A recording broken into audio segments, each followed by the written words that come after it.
Hi, this is Deanna Kosaraju, founder of Global Tech Women, and welcome back to the 2017 Voices Conference. We are on the last day, the last few sessions. We always save the best for last. So we're really working on the internal workings of ourselves in these last few sessions. We just had a session on compassion, and the previous speaker talked about starting to incorporate compassion in our stories. And I don't think that there's anyone else more experienced and eligible to have that discussion than our next speaker. Punam Nagpal is from Cisco. She has spoken at Voices before to very well-attended audiences, and she's a well-respected speaker on the topic of empowerment. And some of her personal stories and references to other people's stories have been extremely helpful to women in technology around the world over the last many years through her work at Cisco and through Global Tech Women, as well as many other organizations. So with that, I welcome you to Voices. Thank you so much, Gianna. It's my pleasure to share my experiences. And today I wanted to talk about my life journey. There were many lessons which I learned over the years. I did do some mistakes, and it's okay to do mistakes as long as you are learning from it. You're not stuck with those mistakes. So today I wanted to talk about the art of self-empowerment. So there were times when I was not feeling empowered. I was always looking on others to empower me, or giving me approval or appreciating me. So kind of, you can say, I had given my remote control to others. If they're appreciating me, I'm feeling good. If they're not appreciating me, I'm feeling low. So when I got this opportunity to write my autobiography, I took a while to do that. And in fact, I had written 100 pages, but what is published is only 18 pages. And, you will see in my stories, there is a theme, giving is receiving. I have experienced it several times, and I do believe in it.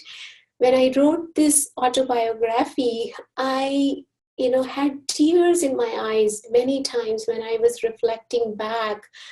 And I noticed, I was so critical on myself. I was, putting myself down. There were voices in my head, negative as well as positive. And somehow I did not know how to filter out those voices. I did absorb negativity. I did put myself down. I underestimated myself. But over the time, I learned a lot. I learned, I can be my best friend. So I looked, okay, when did I feel good? What did I do that time? So I noticed I was listening to my inner conscious. I was listening to my positive voices. Yes, there is so much negativity around. I am not perfect. Mistakes will happen, but I need to allow myself to do mistakes. It's okay. I may not know everything, and I don't need to. We are in the fast pace. World is changing so fast. What is happen tomorrow, it's not valid today, right? So what I'm trying to say, we all are wonderful. We are unique. That another thing, when I was writing this autobiography, I noticed, that when you compare yourself with others, is it fair? Right? So each of us is unique. We have so many speciality. God has created us. So why I am doubting myself? Why I'm thinking other is better than me? Right? So yes, they are better in their own qualities, but I do have my own qualities. It's good to be inspired. It's good to look at the role models, but don't underestimate your own self. Don't victimize your own self. So that was very enlightening experience for me. I am my best friend and I am my worst enemy. So it's my choice.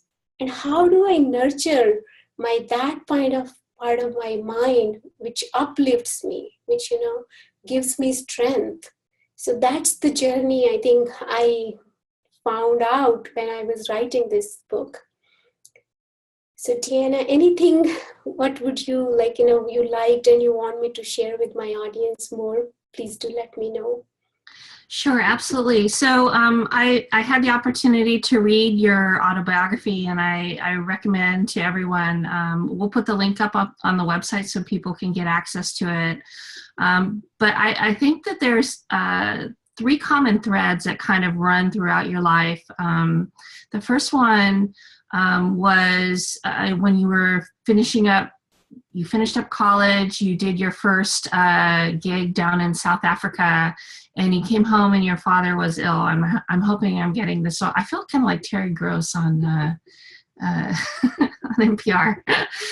But you came back from South Africa and he became ill, and you had to make some choices about, there was a lot of uncertainty about how you were going to move forward, but you had this dream of, flying in the airplane and going to another place, and you didn't let go of that. And your lesson was that, it's important to hang on to those dreams despite everything else that's going on around you. Do you want to make a comment about that period of time? Yes, yes. So definitely, I am born and brought up in India, very, middle class family. My father was not educated, but he had dreams for us. He was very supportive of our education. So he funded our education very well. And from my family, nobody had gone abroad. And, as I said, it's a middle class family, and I always wanted to fly up. I wanted to, that aeroplane was definitely a symbol for me. And I remember my childhood when I used to study, and I used to sit on the, roof in India, right? So I was focusing on my study, and, if my attention goes here, there, and I see an aeroplane flying by, I would remind myself, that's my goal. I need to fly in an aeroplane. And how do I do that? If I remain focused, I get good grade, I do become doctor, or I become an engineer. So I may be able to, fly. So that dream really, gave me a lot of strength. And today also I tell my daughter, she is 16, I said, have big dreams and remind yourself time to time, you have that potential to achieve your dreams. So that, power of mind, we all have amazing resource with us, which we don't utilize it to the fullest. We don't unleash that power. So I somehow, I did know I have that great potential since my childhood. I was born and brought up in a very spiritual family, not religious, but very spiritual family. So we had that concept of, soul. So, there is a one God, one family, we all are equal. So I grew up with those values. So definitely, I knew I have that potential. I can achieve what I want. So I did, and it happened, and I did get good education. I did get a chance to go South Africa through my first job. But when I came back, so my dad, he did fell ill, it was very sudden, and I was very attached to him, and it was, not easy on me to see him passed away. So, but nutshell, why I'm sharing all that story in my autobiography, because such things happen. We do lose our loved ones, right? We do feel that vacuum in our life, and it does impact, right, us. So how did I overcome? That's what I wanted to tell my audience. Yes, I lost my father, but I did fill that vacuum making God as my father. So God is my father, and he's sustaining me well. He's watching over me. And I will share at the end also, how do I empower myself every day? because being spiritual gave me a lot of strength, lot of strength. God loves me unconditionally. He's there for me, right? And he is watching over me. It's a great relief. I don't need to worry about anything. When I was born, I had nothing. When I will leave this body, I will not take anything. So what I got here. What I will leave here, am I leaving my legacy behind? Am I doing that good karma? That's more important to me. So that's what I learned when I lost my father. It was hard, but then my relatives told me, we are all on life journey. You can imagine a train station, people hop in and hop out of that train, right? So that's how you will meet with new people in this life journey, and you will lose some people also. But you need to move on, and you need to remember good things, what your father has taught you, and what would he like you to do in the future. So that gave me a lot of strength, and I know he is somewhere in maybe another body and form, but the love he gave me, it gave me a lot of strength, and I'm glad if he was there today hearing me, he will also feel proud. Those are great words of wisdom. And later on, after you came to the United States, you were married, you came to the United States, you found position in a company. It took a while to get your H-1B visa to work in the United States, but started on your journey and was becoming increasingly successful. And your husband was then, he had a heart attack at the age of 30. And you had a small child, if I remember correctly. And so here you were working, small child, a husband who, you were all very young, having to deal with this issue. And being a woman in tech, there's huge challenges on us, much more than in many other types of fields. So how did you balance all of that, given everything that was happening to you? And what would be some of your advice to people who are trying to balance just regular everyday lives, much less when something significant like that happens? Yes, that's another big event I would say happened in my life. And even, coming from India to United States, it's a big change, in a sense. I don't have any relatives here. My family is there emotionally. Also, you do feel vacuum because now even my husband, I did not know him. It was just an arranged marriage. We just met through matrimonial newspaper advertisement, and I just got married, came to United States. So I'm new to the country. I'm new to the relationship with my husband. I'm new to the job role.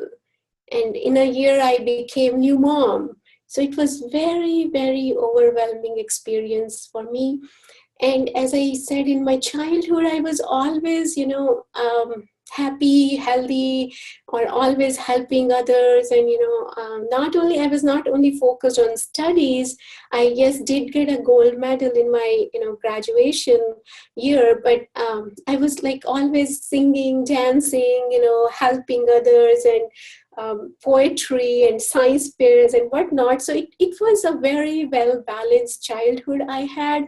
And now, out of sudden I became an adult. I felt that way when I came to United States. I have responsibility of, having a husband, and then, and cultural differences also, expectations from women, like in Indian culture, I think is a lot.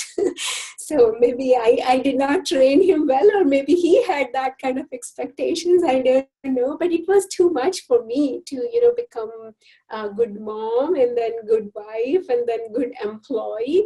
So I was juggling multiple balls and trying to do my best and good to everyone, but not good to myself. So that was, a hard lesson what I learned. And whosoever is listening to me, my humble request to them is, always be nice to yourself. Yes, we have demanding lives, we have demanding jobs. And in fact, today morning only, my day started at 7 a.m. And my both kids fell sick, and now, I am the host of a meeting, right? So and my child needs me. So there are always such conflicts will happen in our life, right? And as Diana is saying, in technology, you don't have boundaries of time zone, right? You're working around the clock. You do have flexibility to work from home, but that, like, your mind doesn't stop, right? So your laptop is always opened, so you don't take break. So how do we remain effective and efficient in hyper connected world, right? So the only ways, taking good care of yourself. And how do we do that? I had given several talks on that, so I would highly encourage you to even listen to Voices 2015 session, where I gave all the tools and tips which really helped me to remain focused.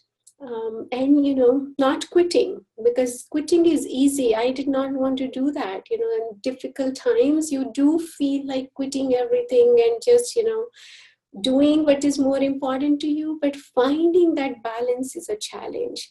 So that's what I did during that difficult time.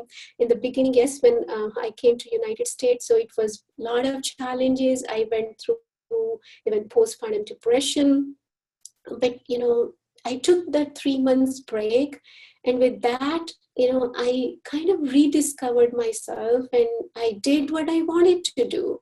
So again, don't try to please other. You're not a people pleaser, right? So you're trying to please others and you forget about yourself, and then later on you carry that guilt. Oh my God, why did I not do that?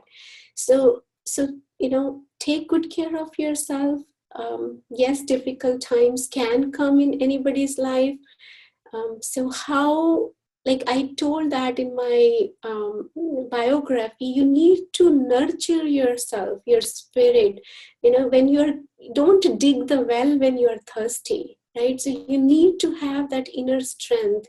When difficult times comes, you wouldn't break down, rather you will stay strong. So going back to my husband incident, yes, it was very unexpected. It happened, and it happened for good, because it turned our lives around. Both of our lives are now much balanced. We are much aware of our priorities. And I think more than him, I'm certainly more impacted with that incident, because it made me very clear. I said, like, he's my husband, he's not mine. Even my body is not mine. And I don't know when will I leave this body. So, with a few minutes of delay, he would have left everything, his position, possession, bank balance, kids, house, fancy car. So in my mind, okay, fine, we all are working hard. What is the purpose of life? If I need to leave everything here, this name, fame, corporate ladder, yes, it's good to be ambitious. It's good to, go up the ladder if you can, keep the balance, if you know your priorities. But we need to all admit, there is one CEO of the company, right? So there is a ladder, and if you see, it's a triangle, right? So not everybody can go and rise to that level. So you need to know your own capacity, your own potential. Again, don't underestimate yourself. As I'm saying in my autobiography, I did underestimate several times. Don't underestimate yourself. Be ambitious, but be mindful, because different phases of your life will demand different things. When kids are young, maybe they need more time from you physically, right? You need to be there for them. But when they are growing up, you may have more time for your own growth. You want to do some certification, you want to take some classes, you want to reinvent yourself. So, life is not only about work. That's what my discovery says. Work is just small part of your life, but your life is more than that. Again, going back to that purpose of life. small goals, yes, we do feel we achieve it in our profession also. You need to go to the next level, right? So you have goal of getting certification. That's wonderful. We all need to keep small goals, achieve it, feel good about yourself. But again, going back to that purpose, what is the purpose of my life? Why am I here? Right? So I need to be happy doing what I'm doing. I need to love what I'm doing, right? So that's what, keeps me motivated. Yes, work is important to me. I have a job, I can pay my bills, but I'm not doing this work only for money. My purpose is bigger than that. I want to spread happiness.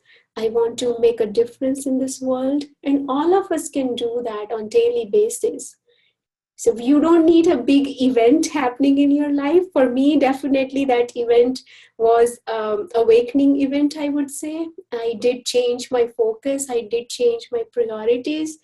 But all of you can learn from my learning and, find that purpose for you also and make a difference every day in your surroundings. And I did talk about, workplace.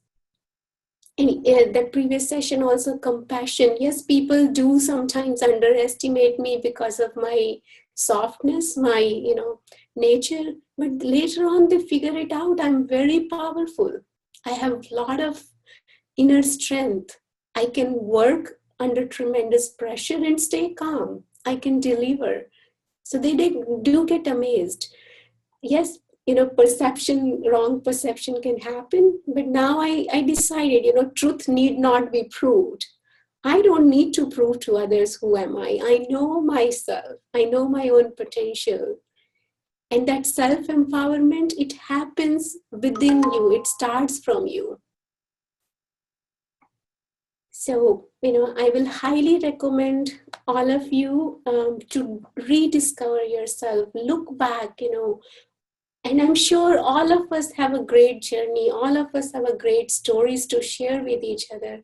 And then power of that community, right? So what Deanna is doing for all of us, she's bringing people together. She's connecting unconnected people. She's putting all these great stories. So what is our job, right? So we all know that knowing and doing gap. I think that's what is the need of the hour. We need to bridge that.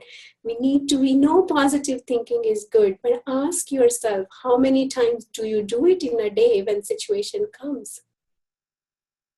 So even such a big event happened, husband had a heart attack, and my life could have been different, but I took it as a positive incident in my life, right? That change is the only constant.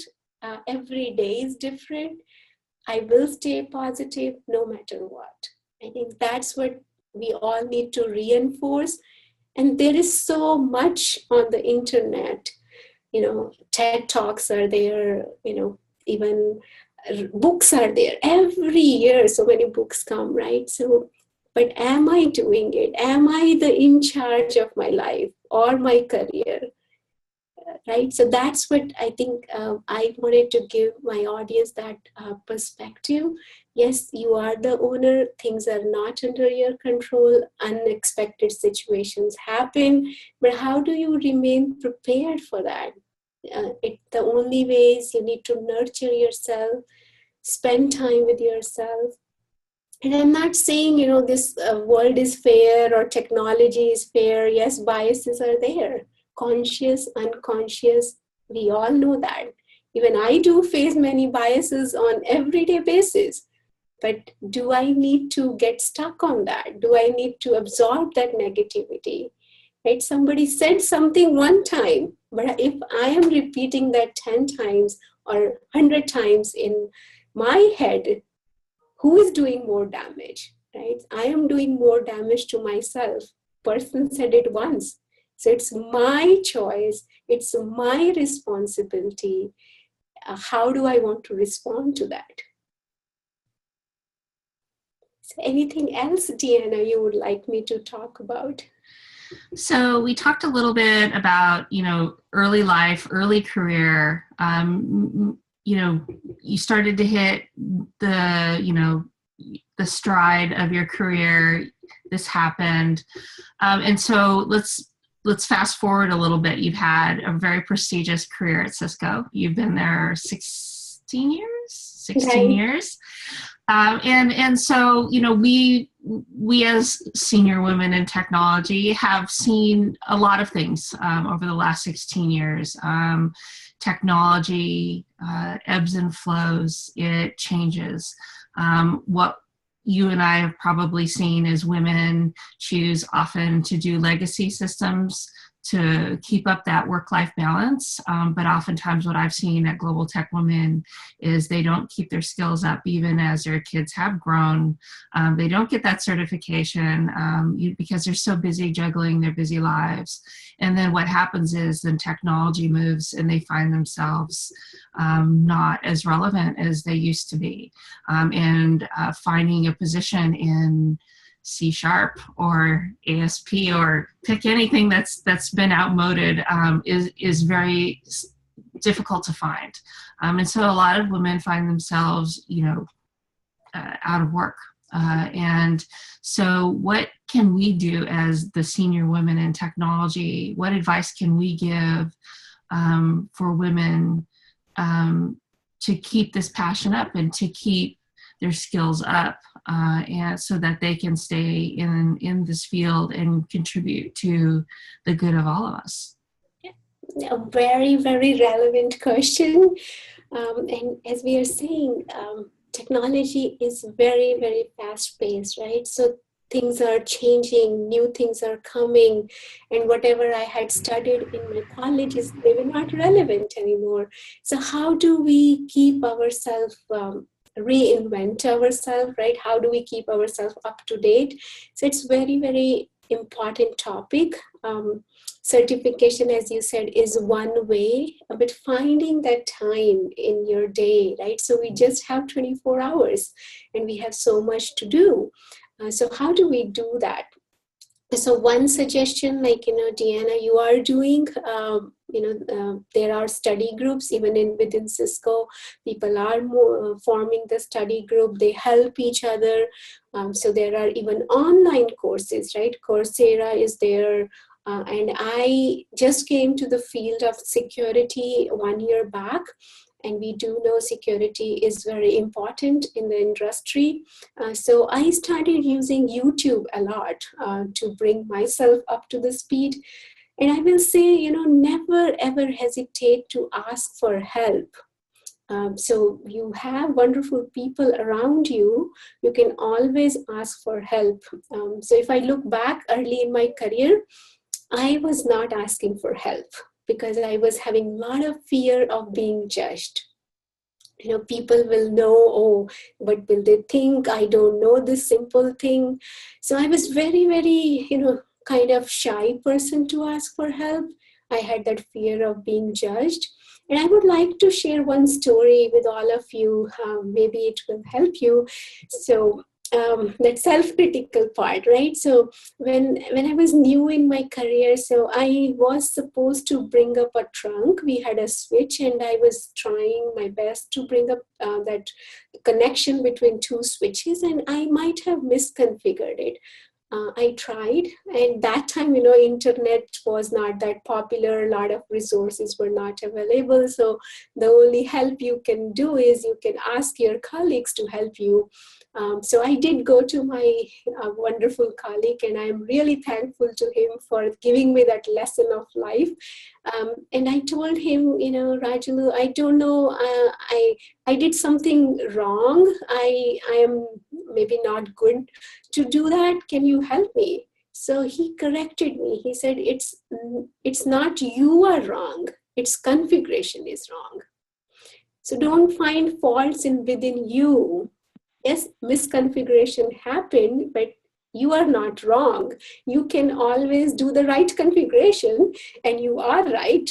So that was a lesson. I felt, why I was blaming myself. It's okay. If I don't know, I don't know, right? I can learn. Yeah, configuration is right, then that switch will work. So I learned that lesson. I need to ask for help instead of, struggling myself. And nobody is perfect, right?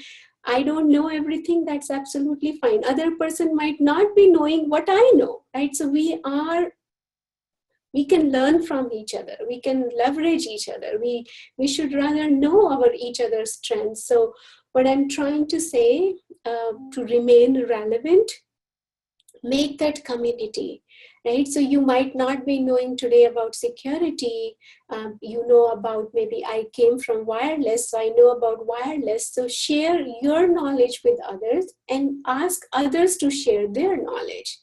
So I'm very fortunate within Cisco. We do have a Women in Technology Forum. We meet every month. We do bring, dynamic speakers who talk about the technology trends happening in the market. There are even study groups and online courses. So you need to inspire each other and hold each other accountable for achieving their goals. Another part I would like to touch upon is mentorship.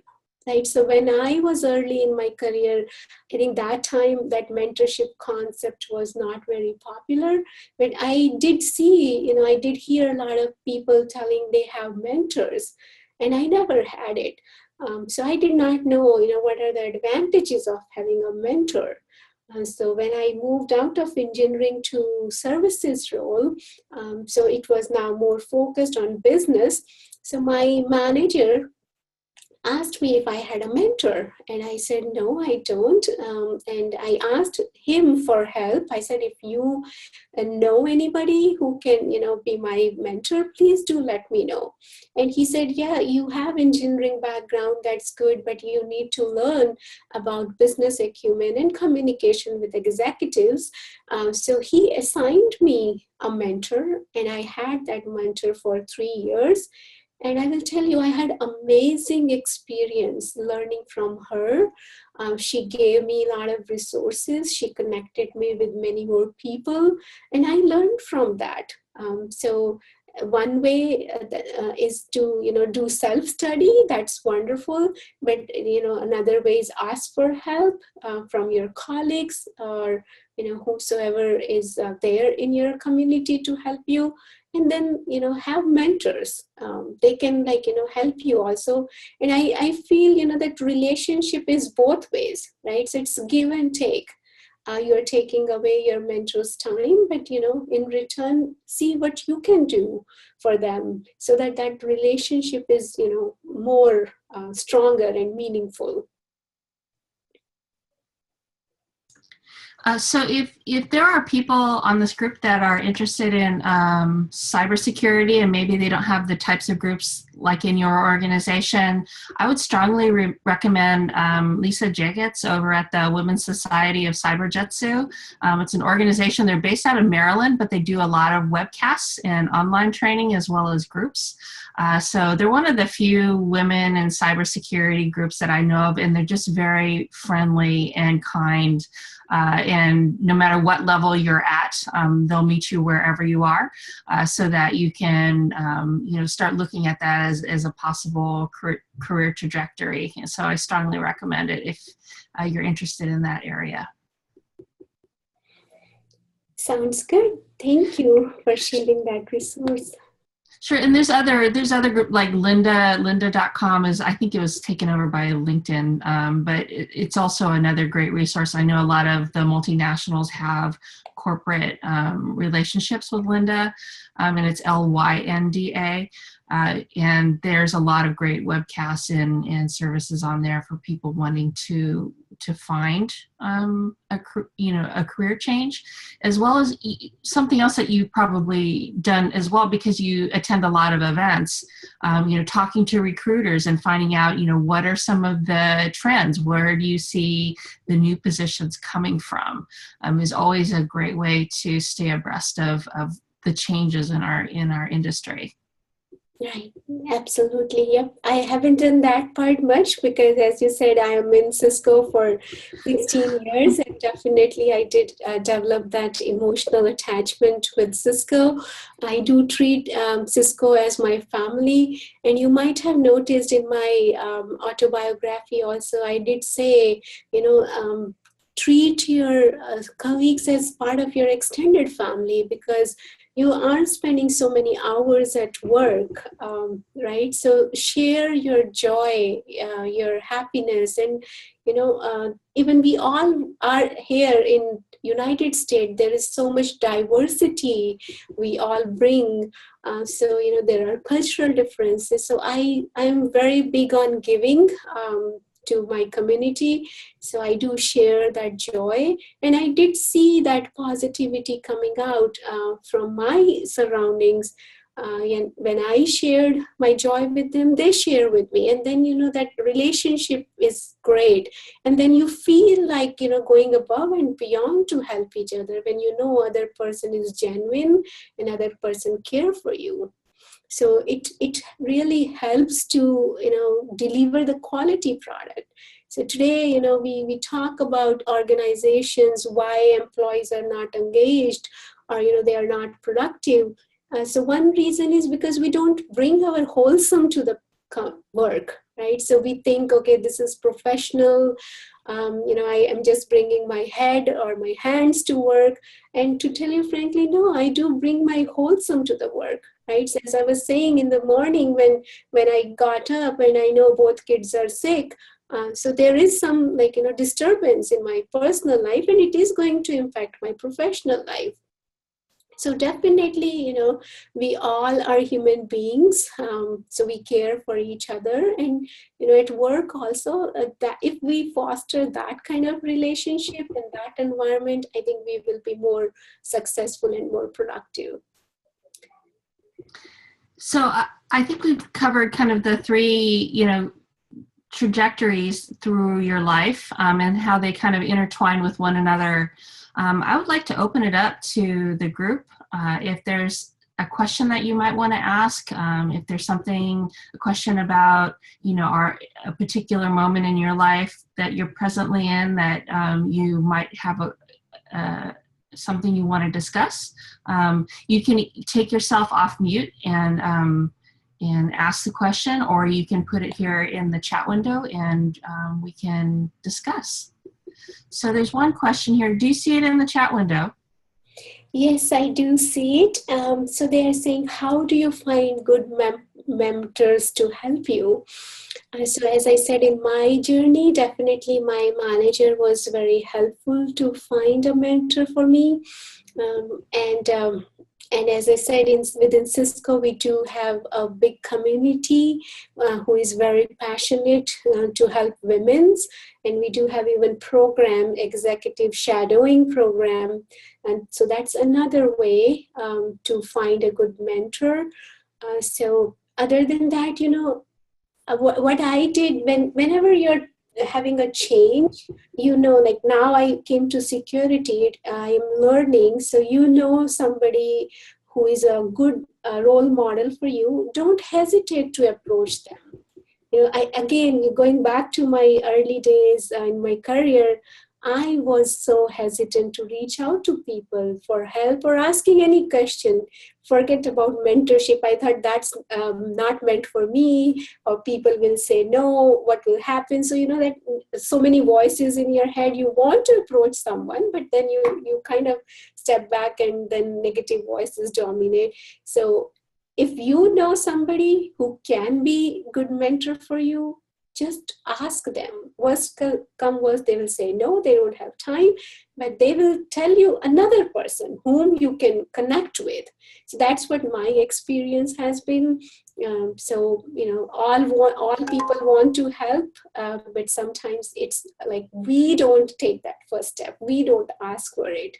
So my advice would be, just go out and ask for help. People are there to help you. I think one thing we talked about was in 2015, your talk, we talked as well as about keeping a board of advisors. Sometimes it's difficult to have just one mentor, finding different experts in different areas who are going to help guide you when you need their assistance. It kind of provides different points of view, different expertise that you may need as you're transitioning into other areas. Maybe perhaps you see somebody who's a good speaker and you want to get assistance with that, so you add them to your board of advisors. And so then people can drop off and on as needed, and as their needs change also. So it kind of takes the pressure off of this all-encompassing mentor. Absolutely, you're absolutely right. And as I'm saying, that wholesome part, and sometimes, you have a challenge going on in your personal life, which you may not be comfortable sharing at work, right? So you do need that board of directors for different situations. And what if you need help and that person whom you were counting on is not available, right? So it's always good to have more people as your board of directors. Does anyone else have a question they'd like to ask? It's a quiet group. If not, I can go back to the original topic we were talking about, that path to self-empowerment. Mm-hmm. It starts within you. And as I'm saying, yes, situations do come, and you even don't know when it is going to come. So how do you remain positive, right? So if I think I can share more insights with you. How did I do that? That self affirmation, taking frequent pauses within a day. So like I said that being spiritual really helped me a lot, and that realization, I need to leave everything here. So my legacy, my karma, that's very important to me.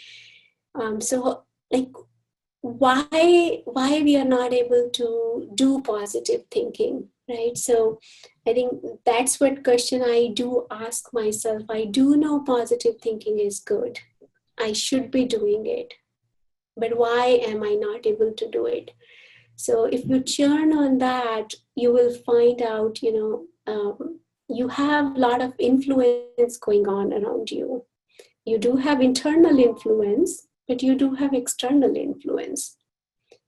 External things are not under your control, right? So the way we take care of our body, we feed healthy, we give healthy food to our body, exercise is important. So what am I doing for my mind, right? So when I want to do positive thinking, I'm not able to do it. The reason being, I did not feed good food to my mind, right? So I'm absorbing negativity from my surrounding. So that positivity, how do you do it?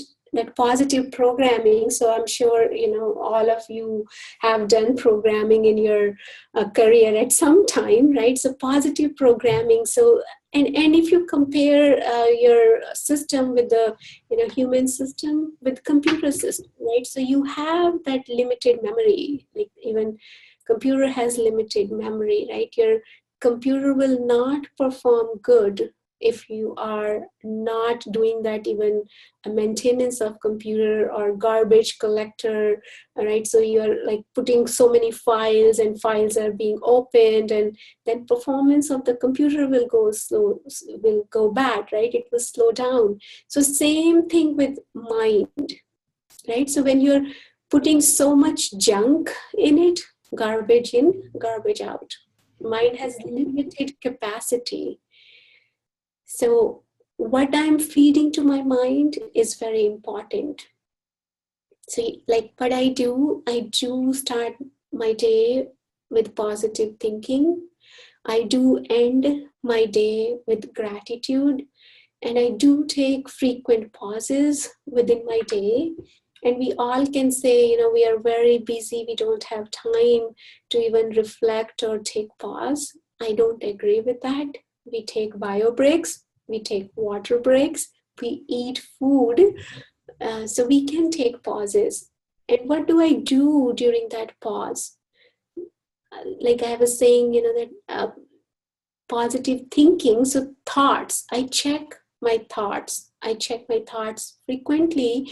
And there is a need to do that inner check more often when there is a lot going on in your life. And you will see when events are happening in your life, your thought process is also going crazy. And in every day, how many thoughts we generate, you will be amazed with that number. And the day you are having a situation to deal with, you will have more thoughts. So taking that pause, capturing your thoughts, which direction it is going. Am I thinking positive? Am I thinking negative? Training your mind to think about positive, right? So I don't need to be part of a problem. I need to be part of a solution. So how do I do that? I did a lot of study because after, my husband event, definitely I was kind of like lost. I said, okay, I don't know who am I, what is my identity? Okay, my name is Punam. That's my name. That's my body's name, right? And I am a software engineer. That's my profession. I am a mom of 2 kids. That's my role. But in reality, who am I? Who is this, voice which is saying I? So it was an amazing journey for me. So end of the day, I believe in that energy.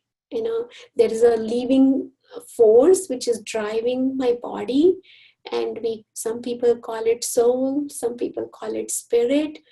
But if that energy goes away out of your body, this body has no value. It is meaningless. We call it a dead body. So in reality, we all are souls, and we are having this costume, and we are playing different roles. Right? So when I was talking about that identity crisis, we are going through identity crisis. We are labeling ourselves with nationality, with race, with ethnicity. We are pointing fingers on each other. We are forgetting we are human beings. We are one family, right? One God.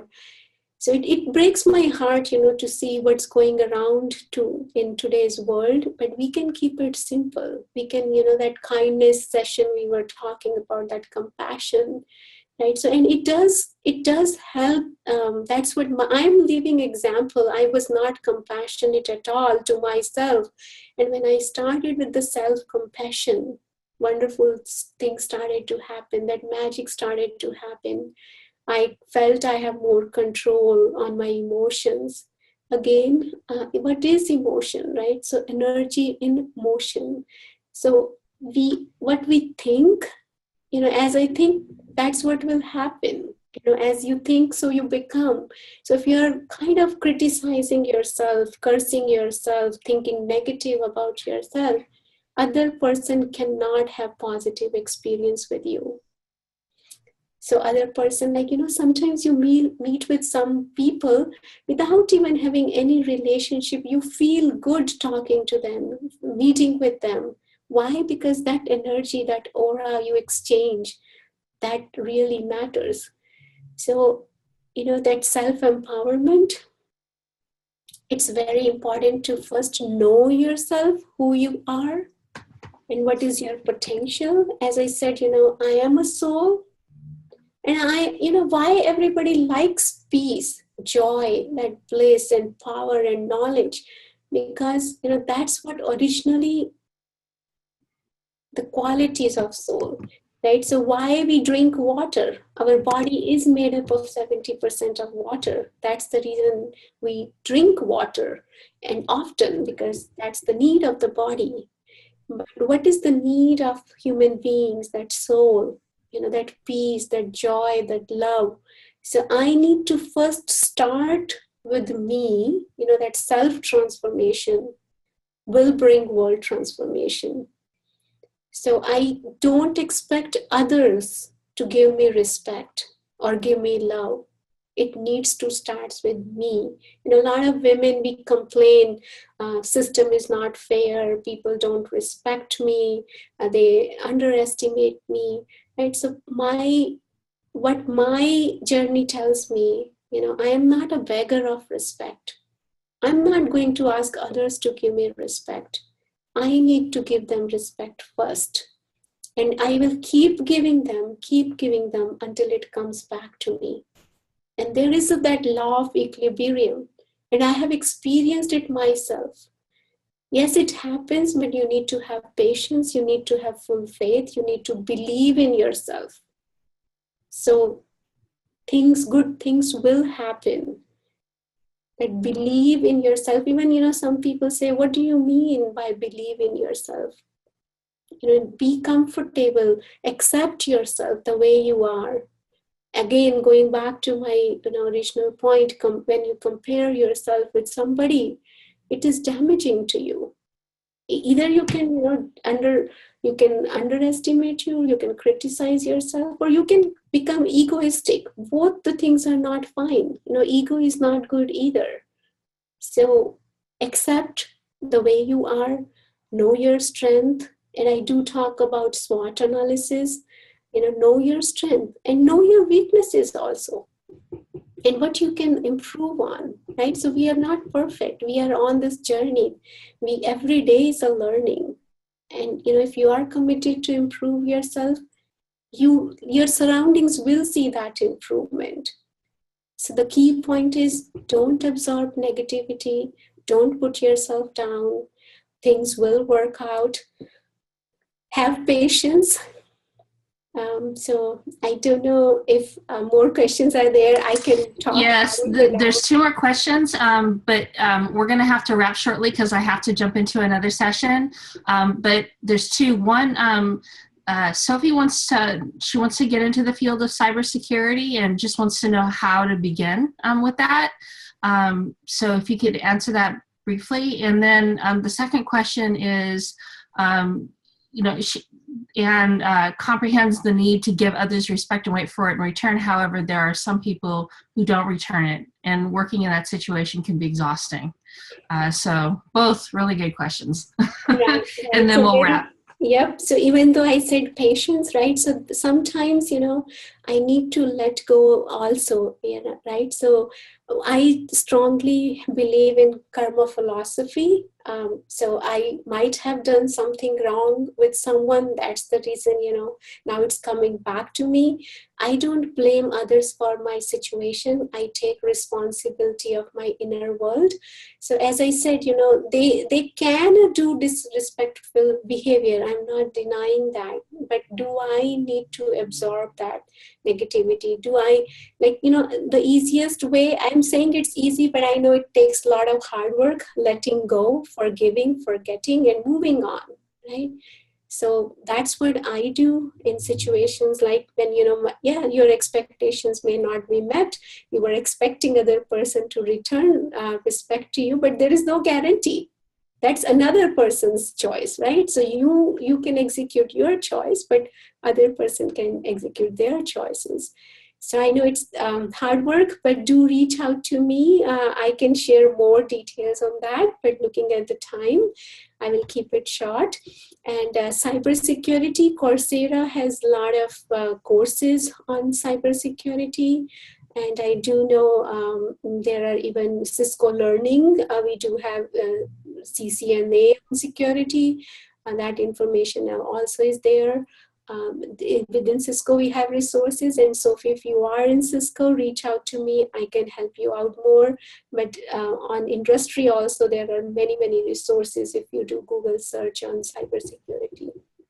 Yeah, and Sophie, I don't know if you're with Cisco or not, but if you're not, you should definitely belong to the Global Tech Women Facebook group. We have over 9,000 members, and there are a number of women involved in cybersecurity that would love to help you figure out your own path as well. All right, as usual, we've hit the hour and didn't even feel like it. I don't know what it is about time and you, but they go quickly. So you wanted to share this with us. Yes, so because we are celebrating Women Week, right? So I wanted to give call to action to all of my listeners. how to empower yourself. So take this note with you and remind yourself, and I will read it loud and we will close with that. So I have amazing potential. I can make good choices. I am never alone. I can do hard things. I am beautiful inside and out. I am of great worth. He has a plan for me. I know who I am, a daughter of God. With that, thank you very much. With that, thank you very much. That was a wonderful presentation. I'm hoping that many of you will want to attend our next session. I'm going to put the Zoom link in here, which I've been doing for the last few sessions. This is a special session on hearing versus listening, how to know the difference, and how to be a more effective listener. And I'm this person who will be Dr. Bertita Grebner. She's an expert in this space, and I think it will be an amazing presentation for all of us to become better listeners. Definitely a part of compassion and a part of being good to yourself. So I think all very relevant in our case today. So thank you so much. Appreciate your wonderful talk. Thank you to everyone who participated. I hope to see you in our last session here at Voices, as well as on Global Tech Women's Facebook group, LinkedIn, Twitter, we're everywhere. Hope to see you there. Thanks so much, everybody. Thank you.